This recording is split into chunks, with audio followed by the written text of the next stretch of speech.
नमो बुद्धाय। जय भीम। मित्रों, आज हम चर्चा करेंगे तथागत गौतम बुद्ध के महानिष्क्रमण की। अनेक राइटरों ने, विचारकों ने अपने अपने विचार रखे और ज़्यादा करके साहित्य में जो पढ़ा जाता है वो ये पढ़ा जाता है कि तथागत गौतम बुद्ध की 29 वर्ष की आयु होने के पश्चात उन्होंने पहली बार अपने जीवन में किसी वृद्ध व्यक्ति को देखा, जर्जर अवस्था में एक बीमार व्यक्ति को तड़पते हुए देखा और एक व्यक्ति की मृत्युशैया पर जाते हुए शमशान को उसने देखा। एक साधु सन्यासी को देखा, लेकिन ये बात सत्य नहीं हो सकती हैं जहाँ तक कि हम बुद्धि का प्रयोग करें, क्योंकि तथागत गौतम ने बुद्ध ने कहा है कि किसी भी बात को केवल इसलिए मत मानना कि किसी पुस्तक में लिखी है, किसी विद्वान ने कही है या देववाणी है। हर बात के पीछे तर्क रखना, विचार करना और तर्क के कसौटी पे जो बात सत्य हो उसी को अपनाना। तो हम तर्क करते हैं तो ये पाते हैं कि कोई व्यक्ति 29 वर्ष की आयु पार कर ले और वो अपने जीवन में किसी वृद्ध व्यक्ति को न देखें, किसी मृत व्यक्ति की शव यात्रा न देखें, किसी को बीमार होते हुए न देखें, ये असंभव है। और न हो सही, लेकिन उसने अपने माता पिता को वृद्धावस्था तक देखा होगा, उसने अपने परिजनों को देखा होगा बीमार पड़ते हुए भी, और उनकी मृत्यु के दौरान भी देखा होगा। फिर हम कैसे मान लें कि एक 29 वर्ष की आयु में व्यक्ति इन सब चीज़ों से वंचित रहा होगा। और ये भी संभव नहीं है कि ऐसे विद्वान तर्कशील व्यक्ति अपनी अर्धांगिनी को, यशोधरा को बिना बताए महानिष्क्रमण कर जाए। ये संभव नहीं है। जब हमने इसको पढ़ा और समझा तो मैंने एक पुस्तक पढ़ी, डॉक्टर भीमराव अंबेडकर द्वारा लिखित भगवान गौतम बुद्ध और उनका धम्म।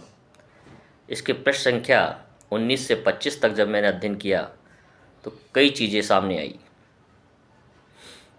तो इस चीज़ों के आधार पर हम कह सकते हैं कि जो कथा कही गई हैं वो काल्पनिक है। क्योंकि त्रिपिटक भी जब हम पढ़ते हैं तो त्रिपिटक में भी कहीं भी इस प्रकार का वर्णन नहीं लिखा हुआ है कि सिद्धार्थ गौतम बुद्ध ने मध्य रात्रि को बिना बताए वसुंधरा के महानिष्क्रमण किया और उसका 3 ये घटनाएं जो बताई गई ये रही।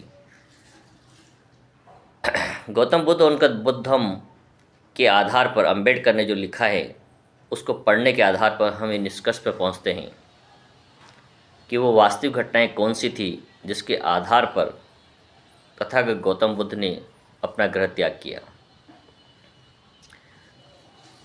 गौतम बुद्ध के काल में शाक्य और कोली रोहिणी नदी के किनारे रहा करते थे और रोहिणी नदी के जल से अपनी खेती को सिंचा करते थे। अकाल की अवस्थाएं थी उस समय भी, तो 1 वर्ष के लिए कोलियों को रोहिणी नदी का जल दिया जाता था और एक फसल के लिए शाक्यों को दिया जाता था। और वहाँ पर एक समण संघ हुआ करता था उस दौर में। यूँ मान सकते हैं कि वो एक न्यायपालिका थी जो कि सबके निर्णय बहुमत के आधार पर क्या करती थी। और प्रत्येक व्यक्ति जो वयस्क हो जाता था 20 वर्ष की आयु पार करने के बाद उस व्यक्ति को उसकी संघ की सदस्यता लेना अनिवार्य था और संघ के निर्णय के अनुसार काम करना अनिवार्य होता था। तो तथागत गौतम बुद्ध की भी जब 20 वर्ष की आयु पूरी हुई तो उन्होंने दीक्षा प्राप्त की शाक्य संघ की, और शाक्य संघ पूर्ण बहुमत के साथ कोई निर्णय किया करता था।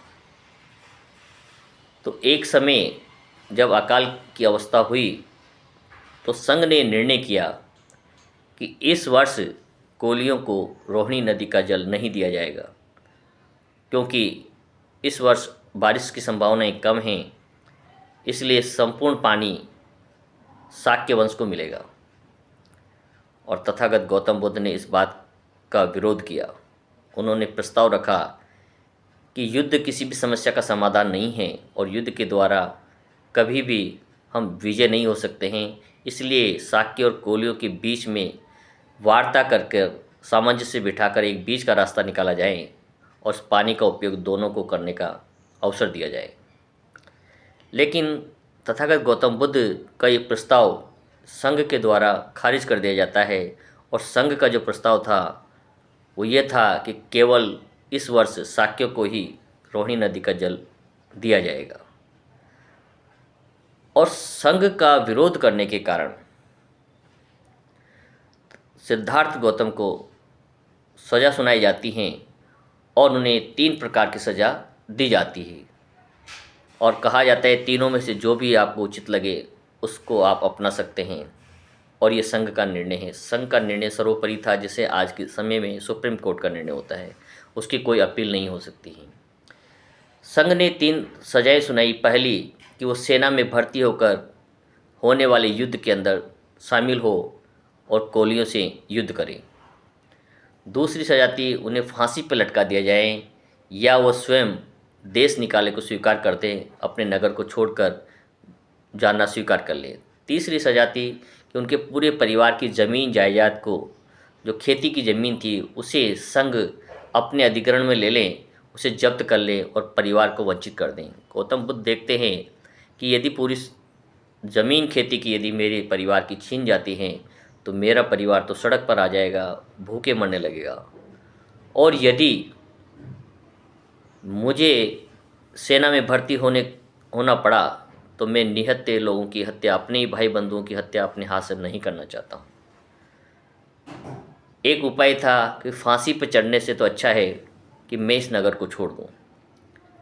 और ये युद्ध की जो पराकाष्ठा है, इसके जो कारण हैं, इनका समाधान खोजूं और भविष्य में कहीं भी इस प्रकार से अमानवीय घटना न हो। और इस बात को मद्देनज़र रखते हुए सिद्धार्थ गौतम पूरे परिवार से स्वीकृति लेते हैं, यहाँ तक कि अपने धर्म पत्नी यशोधरा से भी स्वीकृति लेते हैं, सहमति लेते हैं कि इन तीनों ऑप्शन में से 3 जो रास्ते बताए हैं संघ ने, उसमें से सबसे उपयुक्त रास्ता मुझे ये लगता है कि मैं इस नगर को छोड़ दूं और आप सब यहाँ सपरिवार रहें। और मैं इस मानव विरोधी जो कष्ट हैं, इनका समाधान ढूंढने के लिए जाना चाहता हूँ। और मानव कल्याण के लिए, शांति का मार्ग खोजने के लिए, सभी दुखों का अंत या समाधान खोजने के लिए तथागत गौतम बुद्ध सबकी स्वीकृति से सबके समक्ष अपने नगर का त्याग करते हैं और खंदक के द्वारा रथ पर बिठाकर उन्हें ससम्मान नगर से बाहर भेजा जाता है या वो जाते हैं। ये है वास्तविक घटनाएं। और तथागत गौतम बुद्ध निरंजना नदी के किनारे बैठ कर के 8 साल की तपस्या करते हैं, 8 साल का अनुभव लेते हैं, अनेक ऋषियों से मिलते हैं, लेकिन अंत में कोई वह स्वयं अपने अनुभव के द्वारा ही धम्म की खोज करते हैं और उस पावन शिक्षा जिसे बौद्ध धम्म कहा गया है उसे ग्रहण करते हैं और वापस लौटकर सारनाथ में अपना पहला उपदेश देते हैं। तो ये जो जानकारी थी, जो लोगों को भ्रमित किया जाता है कि तथागत गौतम किन कारणों से निष्क्रमण हुआ, वो मेरी दृष्टि में, मेरी जानकारी के अनुसार गलत थी। और मैंने जो डॉक्टर अंबेडकर की पुस्तक को मैं सर्वोपरि मानता हूँ, उसके आधार पे भगवान बुद्ध और उनका धम्म के अध्ययन के आधार पे ये तथ्य जुटाए जो मैंने आपके समक्ष रखे। मुझे ऐसा लगा कि यदि कोई त्रुटि है साहित्य में तो उसे सुधारा जाना चाहिए, लोगों के समक्ष रखा जाना चाहिए और तर्क किया जाना चाहिए। हो सकता है कि हम भी गलत हों। तथागत गौतम बुद्ध ने यही कहा था कि हर समस्या का एक कारण है, उस कारण का एक समाधान है, उपाय है। व्यक्ति हर समस्या का कारण स्वयं ही है और स्वयं ही उन संकटों को आमंत्रित करता है। यदि व्यक्ति संयमित रहे, आत्म केंद्रित रहे, पंचशीलों का पालन करें तो निश्चित रूप से वो अपने मन को नियंत्रित और संयमित रख सकता है और स्वयं का और दूसरों का कल्याण कर सकता है। तो तथागत गौतम बुद्ध ने मानव कल्याण के लिए जो रास्ता खोजा, वो रास्ता बौद्ध धर्म का रास्ता है उसे अष्टांगिक मार्ग भी कहते हैं। और अष्टांगिक मार्ग पर चलकर ही कोई भी व्यक्ति अपने दुखों का अंत कर सकता है, अपने भावों को नियंत्रित कर सकता है। तथागत गौतम बुद्ध ने अष्टांगिक मार्ग में कहा, सम्यक दृष्टि, व्यक्ति के विचार, जो देखने का तरीका है वो वास्तविक और सत्य के नज़दीक होना चाहिए। ऐसा नहीं है कि उसे क्या दिखाया जा रहा है उसी में भ्रमित हो रहा है। वास्तविक रूप से सत्य को सत्य की तरह से देखने की एक कला, एक दृष्टि व्यक्ति के पास होनी चाहिए। सम्यक शक्ति होनी चाहिए, सम्यक दृष्टि, सम्यक वाणी।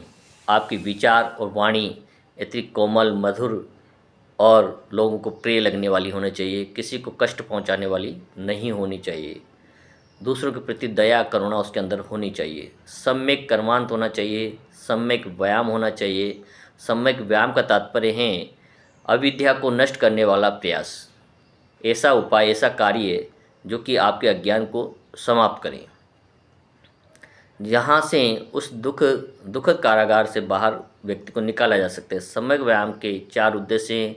एक है अष्टांगिक मार्ग विरोधी चित्त प्रवृत्तियों को रोकना।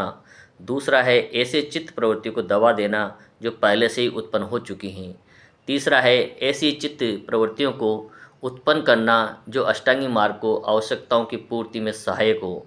और चौथा है ऐसी चित्त प्रवृत्तियों को और विकास करना, अर्थात पहले से उत्पन्न चित्त प्रवृत्तियों को वृद्धि करना।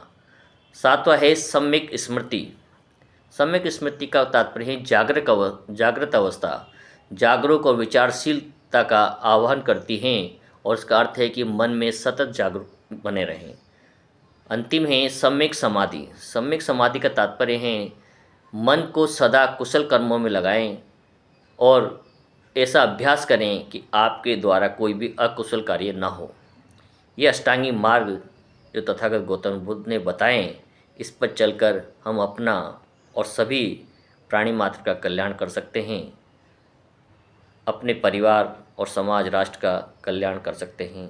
ये एक नई जो जानकारी मुझे प्राप्त हुई आप सबके समक्ष रखी। आप सबका मंगल हो, कल्याण हो। नमो बुद्धाय।